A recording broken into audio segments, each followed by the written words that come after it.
Pernah dengar kalimat begini? Kerja keraslah, karena dengan bekerja keras akan mendatangkan kekayaan.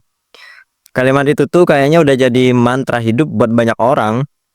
Dari kecil kita diajarin kalau kesuksesan atau kekayaan itu cuma soal kerja keras. Tapi kalau memang kerja keras itu jaminan kaya, kenapa? Maaf ya, kuli bangunan, petani, atau bahkan supir ojol yang kerjanya dari subuh sampai malam masih hidup pas-pasan. Sementara di sisi lain ada orang yang kelihatannya santai banget. Dia kerjanya cuma main golf, meeting cuma sejam, tapi penghasilannya bisa ratusan juta sebulan. Kontras banget kan? Mungkin selama ini kita terlalu percaya pada mitos bahwa kerja keras akan bikin kita kaya. Padahal kenyataannya nggak sesederhana itu. Apalagi di zaman sekarang. Zaman di mana teknologi, koneksi, dan aset bisa menghasilkan uang bahkan tanpa harus menguras tenaga. Zaman di mana algoritma dan sistem finansial bisa menentukan nasib seseorang jauh lebih cepat daripada sekedar keringat dan waktu. Di video kali ini kita akan bahas, bongkar semua fakta ekonomi kenapa orang kaya nggak selalu kaya karena kerja keras. Kerja keras itu penting banget. Tapi bukan satu-satunya kunci sukses.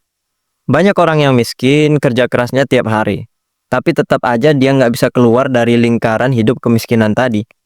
Masalahnya bukan di usaha, tapi di sistem dan posisi mereka pada sistem ekonomi itu sendiri. Ingat ya, sistem dan posisi mereka pada sistem ekonomi itu sendiri.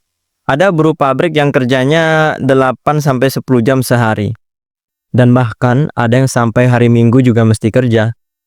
Tapi penghasilan mereka tetap segitu-gitu aja. Cukup untuk kebutuhan sehari-hari atau bahkan kurang. Sementara pemilik pabrik yang kerjanya cuma rapat sejam, ngantor juga pas kapan dia lagi mau aja, dia bisa dapat untung lebih dari penghasilan karyawannya. Inilah bedanya antara kerja untuk uang dan uang bekerja untuk kita. Dan disinilah muncul kesalahpahaman besar yang sering bikin banyak orang frustasi.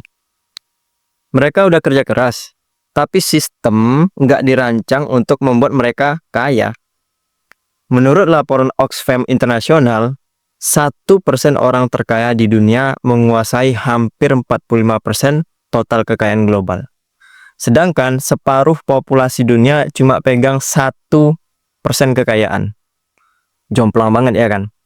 Artinya, jurang antara si kaya dan si miskin bener-bener lebar banget. Dan kerja keras aja udah pasti bukan jadi solusi. Ini semua karena sistem ekonomi modern yang bekerja berdasarkan modal dan aset, bukan cuma tenaga. Aset menghasilkan uang, bahkan saat yang punya itu tidur. Entah itu dari bunga, saham, properti, bisnis, sewa, dan sebagainya.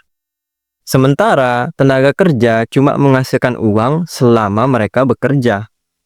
Begitu mereka berhenti bekerja, penghasilannya juga berhenti. Kan nggak mungkin orang kerja 24 jam non-stop. Pastilah ada istirahatnya ya kan? Dan disinilah letak ironinya. Orang miskin menjual waktunya, tapi orang kaya membeli waktu orang lain. Jadi orang kaya nggak hanya kerja keras, mereka kerja dengan sistem yang menghasilkan uang untuk mereka. Dan kalau kita nggak punya akses ke sistem itu, kita akan terus berlari di tempat yang sama. Ya, muter-muter di situ aja. Banyak orang kaya yang sukses bukan karena mereka mulai dari nol, tapi karena mereka mulai dari level yang nggak semua orang bisa. Iya, bener, garis start kita nggak sama semua. Ada 2 orang dengan kemampuan yang sama. Contoh, yang satu lahir dari keluarga berada, punya akses pendidikan yang bagus, kenalannya banyak, dan punya modal awal untuk mulai bisnis. Yang satu lagi, dari kecil harus bantu orang tua, kerja sambil kuliah, dan nggak punya kenalan, dan apalagi tabungan, nggak punya sama sekali. Siapa coba yang peluang suksesnya lebih besar? Ini bukan tentang siapa yang lebih rajin dan siapa yang lebih kerja keras. Tapi tentang siapa yang lebih dulu sampai di garis start. Ingat ya, start kita nggak sama semua. Privilege bukan dosa, tapi fakta sosial. Makanya sistem ekonomi memang lebih ramah buat mereka yang udah punya aset atau koneksi. Setuju nggak? Dan ini bukan cuma soal warisan uang, tapi juga warisan pengetahuan dan jaringan. Anak dari keluarga pebisnis besar sering tumbuh di lingkungan yang ngajarin cara berpikir seperti pengusaha. Sementara anak dari keluarga pekerja tumbuh dengan pola pikir yang penting dapat kerjaan tetap. Yang penting hari ini bisa makan. Yang satu bicara soal pengembangan hidup. Yang satunya bicara soal bertahan hidup. Kontras banget kan? Ya mau gimana lagi, faktanya memang begini. Tapi kabar baiknya, privilege ini bisa dikejar dengan ilmu dan strategi. Pengetahuan hari ini tuh lebih mudah diakses daripada sebelum-sebelumnya. Kita bisa belajar investasi, belajar bisnis, belajar keuangan, cuma lewat HP. Modalnya kecil, tapi dampaknya sangat besar. Nah, disinilah perbedaan yang sering nggak kelihatan. Pola pikir atau mindset.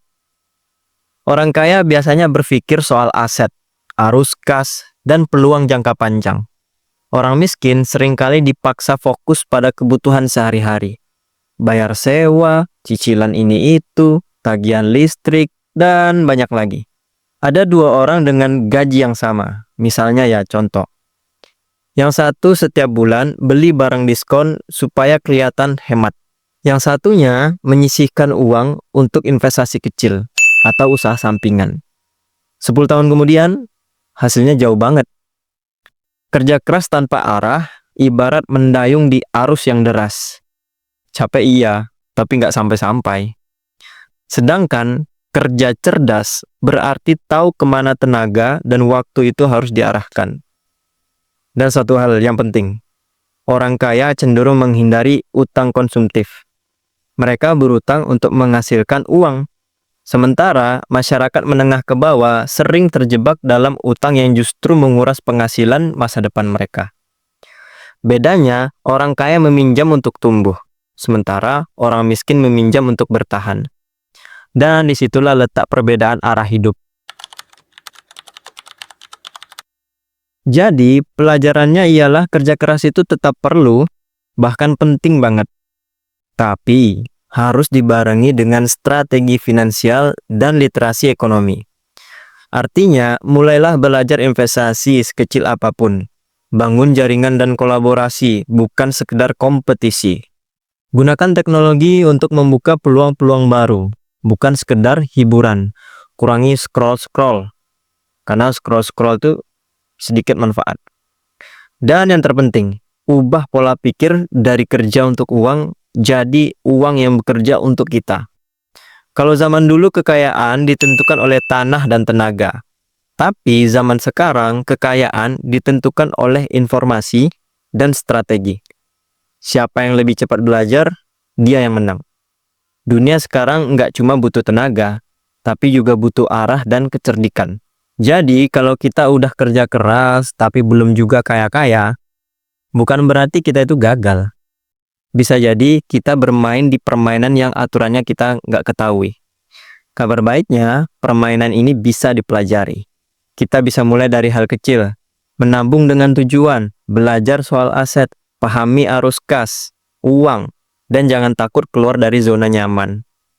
Pada akhirnya, bukan seberapa keras kita bekerja, tapi seberapa cerdas kita memahami cara kerja dunia ini. Dan yang paling penting, jangan berhenti kerja keras, tapi naikkan level kita. Jadi, kerja cerdas. Karena di dunia modern, yang bisa membaca arah ekonomi, dialah yang bisa menulis masa depannya sendiri. Kalau kalian suka konten ini, jangan lupa like, subscribe, dan aktifkan lonceng notifikasi. Sampai jumpa.